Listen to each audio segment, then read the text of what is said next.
वेदनाका कथा, कति सुन्ने यी महिलाका वेदनाका कथा। महिलाको पीडा सुन्दा यो मन कति रुन्छ, महिलाको पीडा सुन्दा यो मन कति रुन्छ। महिला शिक्षित भयो भने देशको विकास हुन्छ, महिला शिक्षित भयो भने देशको विकास हुन्छ।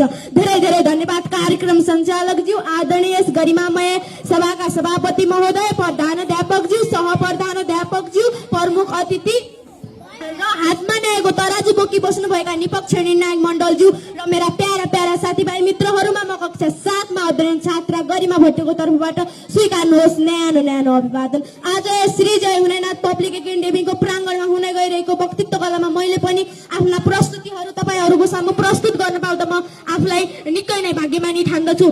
महोदय, म पनि यसको शीर्षक रहेको छ महिला शिक्षा आजको आवश्यकता। महोदय, म पनि एउटा आमाको कोखबाट जन्मेर आएकी हुनाले नारीप्रति सम्मान झल्काउँदै तपाईहरु सामु केही कुरा भन्न चाहन्छु। सर्वप्रथम त महिला भनेका के हुन् त? महिला भनेका स्त्री जाति वा नारी भन्ने बुझिन्छ। महिलालाई माया ममता र ज्ञानकी खानी पनि भनिन्छ। सृष्टिकर्ता महिलाहरू परिश्रमी, धैर्यता र सहनशीलताका प्रतीक हुन्। महिलाले आफ्नो जीवनमा छोरी, चेली, नारी, बुहारी, दिदी, बहिनी बनेर आफ्नो घर परिवारलाई सम्हालेकी हुन्छन् र सृष्टिको रचना पनि गरेकी हुन्छन्। यदि महिलालाई उचित शिक्षा दिने हो भने उसको परिवार, समाज, राष्ट्र नै शिक्षित हुने भएकाले महिला शिक्षा महत्त्व मानिन्छ। यदि महिला शिक्षित भयो भने उसको महिलामा शिक्षाको ज्योतिहरू छरियो भने उस समाजमा नै, समाज, देश, राष्ट्रमा नै शिक्षाका किरणहरू फैलिने हुँदा महिला शिक्षा आजको आवश्यकता देखिन्छ। महोदय, शिक्षा भनेको के हो त? शिक्षा भनेको विभिन्न प्रकारका ज्ञान वा बुद्धि भन्ने बुझिन्छ। विकसित देशहरूमा महिला र पुरुषलाई समानता मानेको हुन्छ, तर नेपाल जस्तो विकास उन्मुख देशमा महिला वर्गको पीडा निकै दुःख लाग्दछ। यस्तो पीडाबाट महिलाहरूलाई उन्मुक्त दिलाउनको लागि महिला शिक्षा अति नै आवश्यकता छ। जुन परिवार, समाज, राष्ट्रमा महिला शिक्षित छन् त्यो परिवार, समाज, राष्ट्रलाई नै शिक्षित मानिन्छ र त्यो युग स्वर्ग युग जस्तो मानिन्छ। महिला एक सिङ्गो देशकी महान हुन्।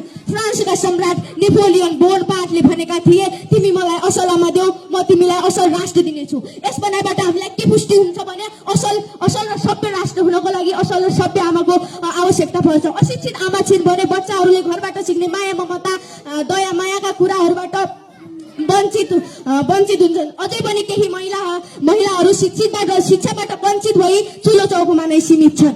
समयले कोल्टो फेरे चाहिँ हाम्रो समाजमा महिलाहरूले अशिक्षा, रूढिवादी परम्परा, अन्धविश्वास गस्रित हाम्रो समाजमा किन उज्यालो देख्न पाएको छैन? त्यसको एउटै कारण छ, त्यो हो अशिक्षा। जसरी अँध्यारोबाट उज्यालो हुनको लागि सूर्य उदाउनै पर्छ, सूर्य उदाउनको लागि पक्कै नै पृथ्वी घुम्नु पर्छ। पृथ्वी भनेका महिलाहरू हुन्। जब महिलाहरू शिक्षित हुन्छन् तब नै हाम्रो समाजमा उज्यालो भित्रिन्छ।